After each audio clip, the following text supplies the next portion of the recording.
In a move that felt straight out of a satirical film, a plot twist so outlandish it could only be real, Donald Trump announced a plan, a vision so audacious, so unprecedented, that perfectly captured the current state of American spectacle, where the line between reality and entertainment has become increasingly blurred.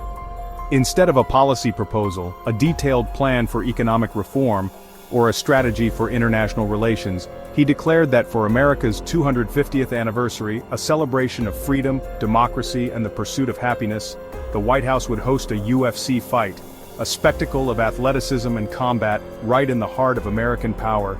Yes, the South Lawn, that iconic expanse of green usually reserved for Easter egg rolls, family picnics, and the occasional state dinner, would become an octagon, a battleground, a symbol of raw, unfiltered competition. For two fighters to battle it out, to test their skills, their strength, and their will in front of the world.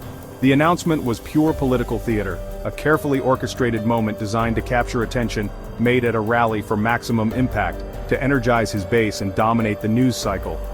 Trump estimated 20,000 to 25,000 spectators, a sea of faces, a roaring crowd, could gather for this historic bout, a clash of titans, a spectacle unlike any other.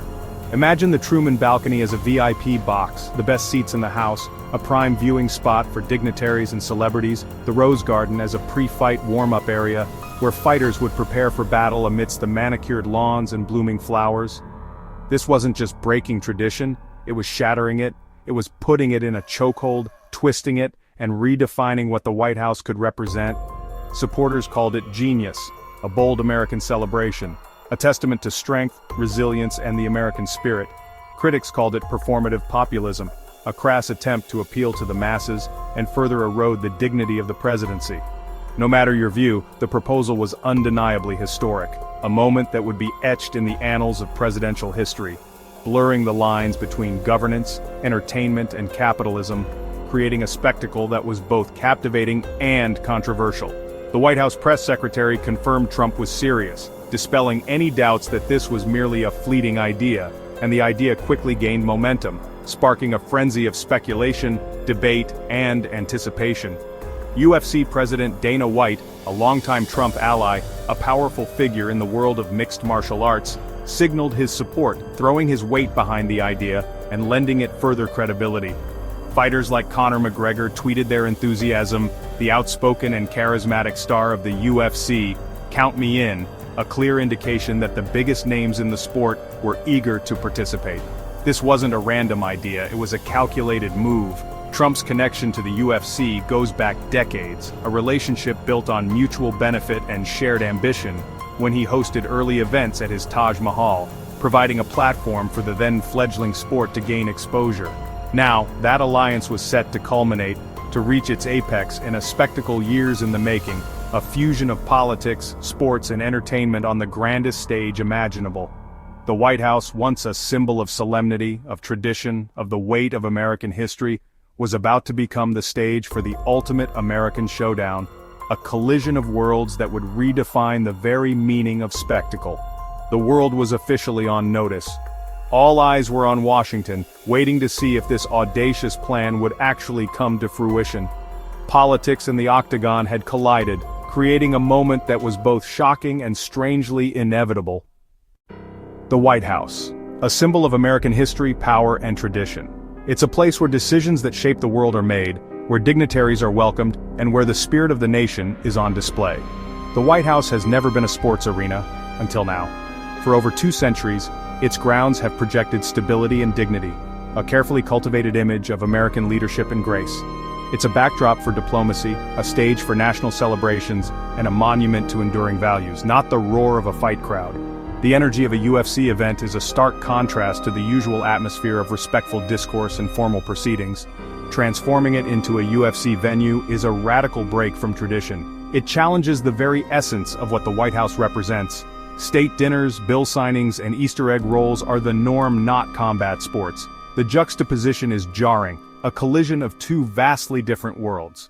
A UFC event is loud, aggressive, and commercial, a spectacle of raw power and intense competition.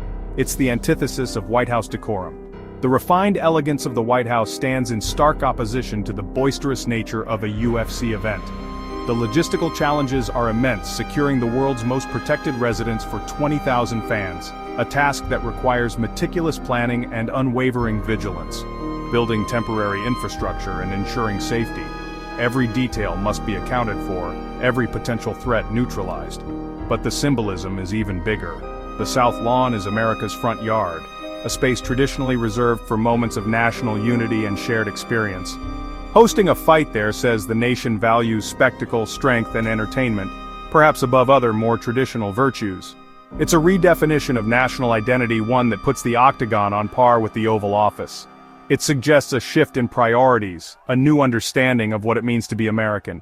This isn't just a fight, it's a statement about what America has become, a reflection of the values and priorities that define the nation in this moment.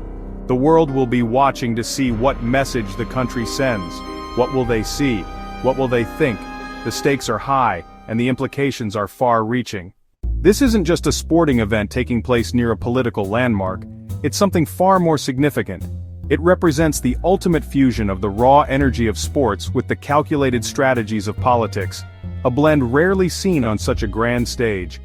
The deep-rooted relationship between Donald Trump and UFC President Dana White stretches back to the UFC's formative years, a time when the sport was still finding its footing.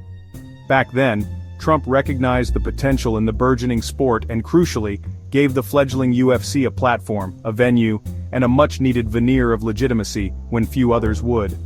Their loyalty has been a consistently mutual exchange over the years, a testament to their shared vision and values. This bond was clearly demonstrated with White's vocal and unwavering support for Trump at the Republican National Convention. And reciprocally, Trump has been seen attending UFC events, even during his time as president, solidifying their alliance in the public eye. The UFC's core audience shares a striking resemblance to Trump's populist base, drawn together by common ideals and a shared worldview. They are united in celebrating values like strength, fierce individualism, and a shared sentiment of anti-elitism that resonates deeply. Therefore, hosting a UFC fight at a location like the White House serves as a powerful cultural validation for this dedicated audience. It elevates their values, placing them squarely at the very heart of American power and influence. This is more than just politics. It's a form of cultural warfare, a battle for the narrative and the soul of the nation. And in this context, the White House lawn transforms into the unlikely battlefield where these cultural clashes play out. This event serves as a definitive capstone, a powerful symbol for the Trump brand. It's a carefully orchestrated display projecting an image of unwavering dominance, a willingness to break norms, and a potent emotional appeal to his supporters. This isn't just a fight within the confines of the octagon, it's a symbolic coronation, a celebration of a political and cultural movement that has reshaped the landscape of American society. The entire spectacle is meticulously designed to communicate power on a primal, visceral level, resonating far beyond the realm of mere entertainment. Beyond politics, the UFC fight at the White House is a marketing jackpot. For the UFC, it's a leap from sports league to cultural institution. With global exposure no ad campaign could buy, sponsors will battle for a spot on the octagon, knowing their logos will be broadcast worldwide and archived in history. The event will draw not just fight fans but the entire world's attention, making every brand involved part of a historic moment. Washington, D.C. will see a tourism boom, with hotels and businesses cashing in on the spectacle. The economic impact will rival a presidential inauguration. This could set a new model for public-private partnerships, using national landmarks for commercial gain. The event blends patriotism with profit, turning a national celebration into a revenue-generating spectacle. It's a case study in monetizing national identity and political power. Traditionally, America's soft power came from Hollywood, jazz, and democratic ideals. Hosting a UFC fight at the White House is a bold pivot projecting strength, dynamism, and unapologetic coolness. It's sports diplomacy for a new era, speaking directly to a global, youthful audience in the language of elite competition. The event bypasses traditional diplomacy, making a loud televised statement about American relevance. For younger generations worldwide, it could make the US seem more exciting and culturally relevant, but it's a calculated risk. Some allies may see it as populist pageantry, while adversaries could use it as propaganda. The message of strength could be interpreted in many ways. The world will judge whether this is a confident, modern America, or a nation trading substance for spectacle. The success of this soft power play will depend on global perception. America's image is on the line, and the stakes are high. In today's attention economy, a UFC fight at the White House is the ultimate clickbait. The sheer audacity of the idea cuts through media noise, forcing everyone to pay attention. For the UFC, the media value is astronomical. Every headline, tweet, and debate is free advertising. The event becomes a self-perpetuating hype machine, driving up broadcast rights sponsorships and pay-per-view sales. Politically, it's a masterstroke dominating the news cycle and diverting attention from less favorable stories. It's a classic diversion, but on an unprecedented scale. In the modern world, power is about shaping perception and commanding attention. By merging the presidency with a global sports league, this event creates a new platform for influence. It's a title fight for the world's attention, and the winner sets the global agenda. Critics call the UFC fight at the White House a cynical stunt, performative populism, not patriotism. They argue it reduces a historic anniversary to a backdrop for a violent commercial sport, cheapening the White House's symbolism. Some see it as an overreach of executive power, fusing corporate and political interests for mutual gain. There are concerns about glorifying aggression and presenting a brutish image of America. Is a cage fight really the best way to mark 250 years of history? Supporters counter that the UFC is a true American success story: grit, entrepreneurship, and individualism. They see the event as inclusive, relevant, and authentically patriotic. The debate highlights deep cultural and political divides. This fight is about more than sport. It's about what America chooses to celebrate. Whether or not the event happens, the proposal has already shattered taboos about national symbols and commercial entertainment. The line between sacred public space and commercial venue is now blurred. This could spark a global trend. Imagine world leaders hosting sports spectacles at their own landmarks. Sports diplomacy may become more direct and commercial, with leagues negotiating with entire countries. The business of sports could become deeply intertwined with international politics. Major sports organizations may gain quasi-state power, shaping national branding. The proposal forces a conversation. Are landmarks untouchable or living assets for public engagement? If the event goes forward, it will test the limits of commercialism, patriotism, and the meaning of national symbols. The aftershocks will reshape both sports and statecraft for years to come. The UFC fight at the White House is more than a sporting event. It's a global flashpoint. The world will watch, not just for the fight, but for what it says about America. It's a live referendum on national identity, values, and the future of American power. Every punch and every dollar spent will be scrutinized by allies and adversaries. The event is a Rorschach test. Some see bold patriotism, others see populist excess. The stakes are high, not just for the fighters, but for the country. A flawless event could project strength and relevance. A misstep could symbolize decline.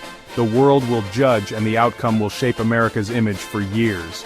This is a moment of vulnerability and opportunity, wrapped in a pay-per-view fight. When the final bell rings, it will mark the end of one chapter and the start of another.